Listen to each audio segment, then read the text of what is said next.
G'day Kicksters, welcome back to the Morning Kick here, courtesy of Excite Media, your digital marketing agency. Really good to be with you, and I've got some big plans happening for what's coming up over this Christmas and holiday season. You might be able to see that there's a few wires. If you look to one side of my head, you'll see some black bars coming out of the wall. That's because that floating shelf failed very quickly, and so we're going to be looking to how we can tidy this up. Already, we've got the TV in the background. We're going to be able to put a few things up there as part of the Morning Kick show. Already you can see the Excite Media website is in place at www.excitemedia.com.au. And remember, get in touch if you need any assistance with your digital marketing, whether it's the website, something that's going to convert inquiry into sales or leads, or if you need any of those specific disciplines of digital marketing that make Google happy. You know what they say, nobody loves you until Google loves you. We'd love to be part of that experience. Well, today we're very privileged that we're going to get some insight into one of the most important facets of actually doing digital marketing, and that's your message. If we can't translate what you're good at into a form that people understand, then you've kind of got a disconnect. And so this morning, I'm really pleased to be able to welcome to the show Kristen Lowrey. Kristen, thanks very much for coming on the Morning Kick. Thank you so much for having me. I'm so excited. Now, you're just down the road from me in Brisbane, and yet I detect a little accent there. Tell me a little bit of your background. Yes. I'm originally from California. I grew up there, and then I spent my kind of adult formative years in New York, and then I came here. That is amazing. What took you to Europe, and how many countries did you have the privilege of going through that were kind of pre-COVID and actually enjoyable? Oh, I'm sorry. I said New York, but I have been to Europe as well. I think I was maybe slurring my words. Sorry. Right. No, I lived in New York, and I lived in Hawaii, and I lived in LA, and I lived in London. So I've traveled a little bit and traveled through Europe a little bit, but unfortunately I didn't get to live there as much as I would have liked. That is absolutely awesome. What a special time you've had, but you've come to the best place on the planet to spend some time here with us in Brisbane. Kristen, we've been working with you at Excite Media. You're pleasing our clients by fixing up their messaging and helping them get their kind of essence across to customers. Tell me how you actually got into copywriting. Well, in the States, you do, so I have a law degree, but I did an original undergrad degree in English literature and political science. And I thought I wanted to be a speechwriter. So I started down that path. And I think in my very early 20s, I found the hustle too much. So I went to law school and followed the rigid path that lawyers follow, which was great. But eventually, I realized I wanted to go back to my first love. So I circled back around to copywriting, and I started with editing and then got back into it. Now, I've got to put you on the spot here. There's a certain election that took place a little while ago. Oh, gosh. How would you have felt? It doesn't matter which side of the table you were on. Would you have liked to have been a speechwriter at a time like this? Oh, my God. Yes. I think you would have to have loved the I don't know, just the feeling and what was happening and the sense of history, but you would have certainly been fired. Oh, goodness me. Yeah. How long would you last, and how long would the career have gone? Well, Exactly. listen, one of the things we want to talk about, obviously, is copywriting. And it's amazing when people come to see us, particularly getting a website, front of mind for them is it's got to look good. It's got to be amazing visually. But we actually lose sight of the fact that you can have a gorgeous looking website that says absolutely nothing. So we need that copywriting. And funny enough, it's words that are powerful, isn't it? Well, I certainly believe that. But yes, I think having a message that is really tells not just who you are and what you do, but what makes you unique and what makes you powerful in your niche. That's so important.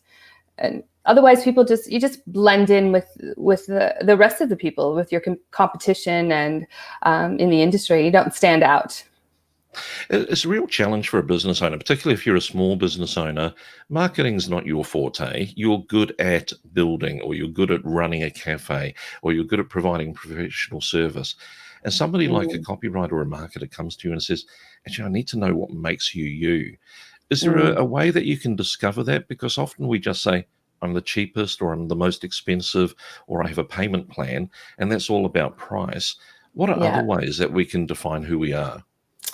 Well, you usually want to sort of nut down to what people believe, what their values are, how they approach their job. So one of the things I think that makes me different, for example, is that I just like to be fairly casual and easy to deal with and light in my interactions. And that's sometimes what people want. They just want something, that feels pretty good to do. It doesn't feel stressful.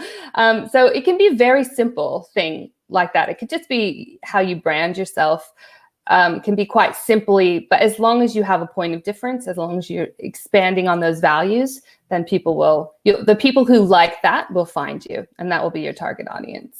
And I guess sometimes we don't want to spend our business life looking at the competition, but there comes a time in marketing where you've got to have a look at them and say, what do we do differently? What is unique about the way in which we approach things? And quite often, if you actually can just take an afternoon to think about that, you'll probably find that there are things you say, well, we don't do it that way, or, wow, they all do it the old way. We've got this new way that we're always delivering. And that could be your point of difference, isn't it? That's right. Yeah. Any kind of innovation, any kind of way that you're managing your workload differently or managing how you deliver the customer experience, all of that can really be important to your potential clients. Well, today on The Morning Kick, we have Kristen Lowrey helping us out, having a look at copywriting. And if you'd like to ask any questions about how you would like to get your copy or your point of difference, then we're going to put Kristen on the spot. Happy to put your questions up on the screen.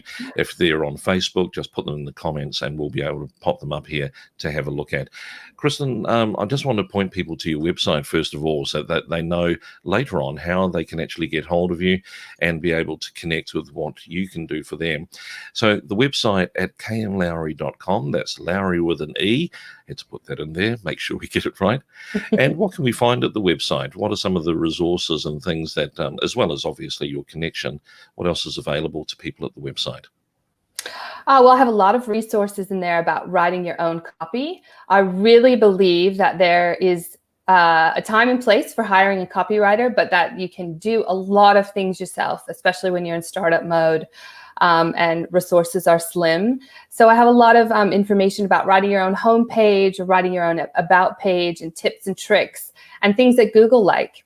And I also have a fair amount of information about sort of DIYing your own SEO. And that, again, is the basic stuff. And it's what you would do before you have resources to hire an SEO agency who can obviously put the time and energy into really building that for you. That's where I spend my time and my resources. Yeah, I like that. Just taking that SEO a little bit further, I found this blog optimization tutorial that's available on the site. So do go and have a look if you're interested in just at least exploring what does it mean to actually optimize a page or a blog. I think you'll get a lot out of this. How does the tutorial work? Is this a session that they do with you, Kristen, or what's involved here? Yep, it's a 90-minute session. Often we do it via Zoom, but I can do it in person if that's the preference and we're local to each other. And we basically, in the first instance, I go through my own blog and demonstrate how I would upload a post, all the optimization techniques I would use both on page and on the back end using a WordPress tool. This is if you have a WordPress site. Then I will go through their own one blog with them on their own site, and they will do all the work themselves to optimize that. And it leads to step-by-step actionable things you can do that, first I do this, second I do this, third I do this. So it makes it quite easy going forward. And we can also do it for the other CMSs, Wix or Weebly or Squarespace, anything that we can work in, we can do. It's interesting as you go into that kind of tutorial and you explore how to do it. And I think hands-on is a really good engaging way of getting people to soak it up. But later on, it probably changes the way in which you write as well, because now you're kind of thinking ahead of what I'm going to have to do if I optimize it. Then you might write in a different way. So you're kind of sculpting the whole process by doing that, aren't you? Absolutely. Especially part of the little tips I give are how to find some keywords. Keywords always scare people because people in the industry have special tools and they can track those keywords and stuff. But from a basic level, you can just use Google to find some keywords in your niche and start working with those. And and getting them in there it just feels good, I think. Kristen, we were talking earlier about sometimes you've got copy that needs a bit of a review. It's just not working. And maybe we can have a chat about some of the things that we should watch for that are the sore thumb areas that I can improve.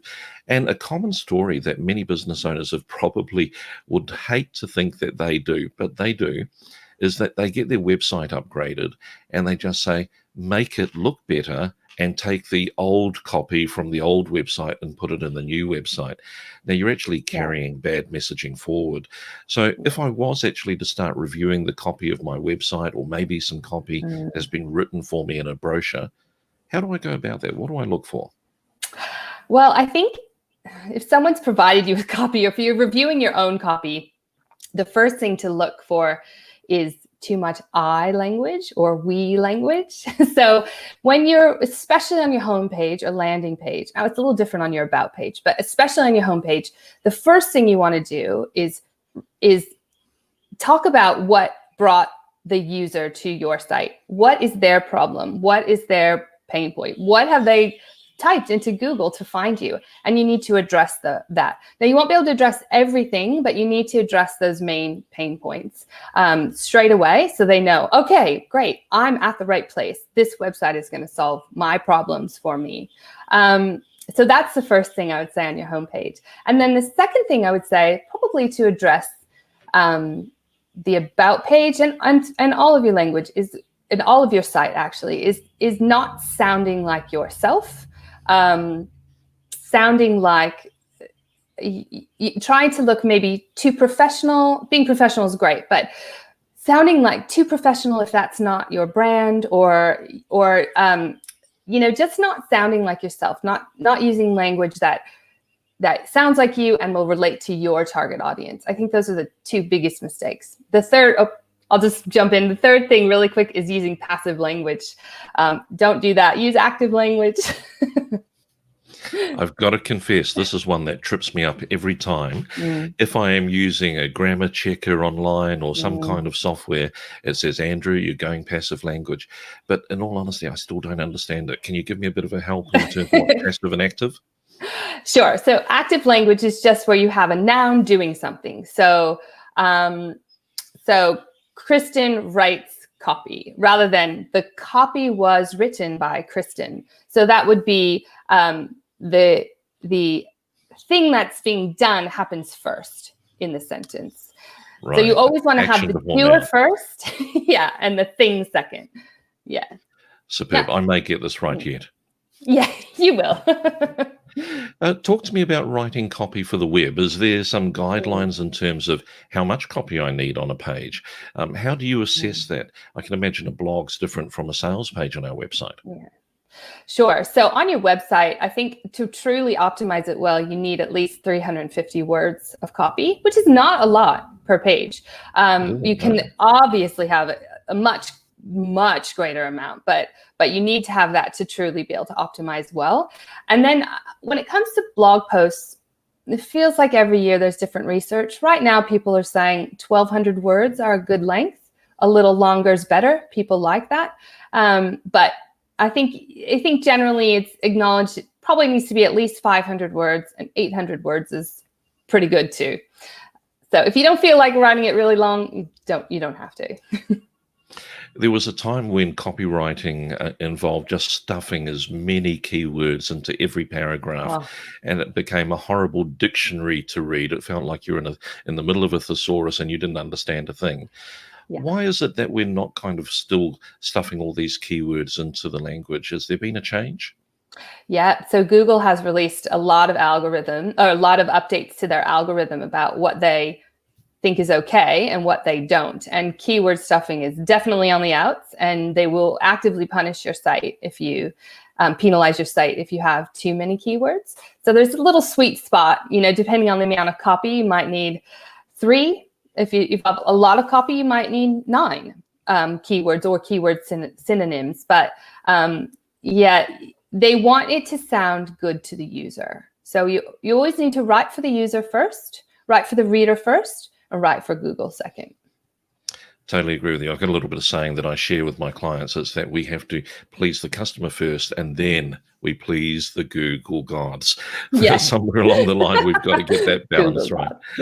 Yeah. So, Kristen, are there some other tips that you can give us that we can look at in terms of how we actually assist people in the writing of their copy, or even as they work with a copywriter, what they should be looking for, because they want to make sure that the copywriter is doing a good job? And really good to see that we've got Steve with us on the show today. Steve, some awesome tips. And listen, we're all grateful for Kristen for providing us with this insight so that we can actually get our copy on point. And messaging is so important. But Kristen, any other ideas we can take forward? I think it's important to just be, if you're working with a copywriter, to just be clear about the kind of tone that you want, and they will be able to get that for you. So if you're a doctor, for example, you might want your site to be much more professional and high-end sounding. If you're a marketer, you might want it to be more approachable and more relatable, because that's what a marketer needs to do. They need to relate to an audience.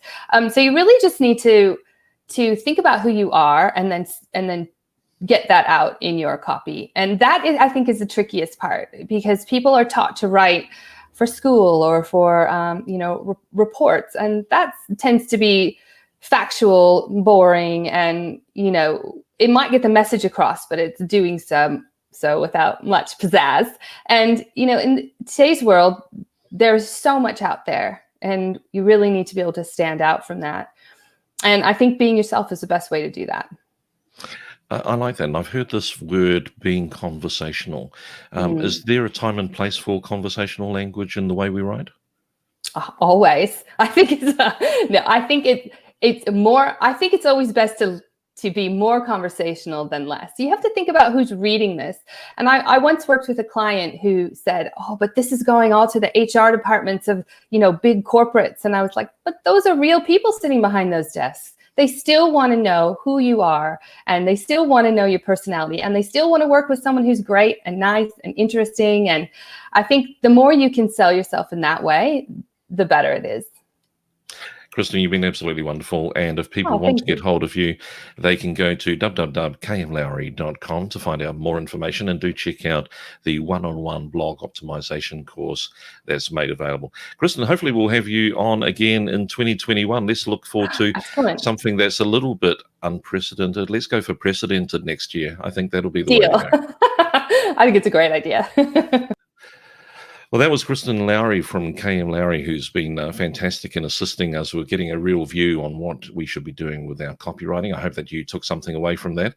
And remember that we would love to hear from you. If you need any assistance in your digital marketing or websites, make sure that you can contact us.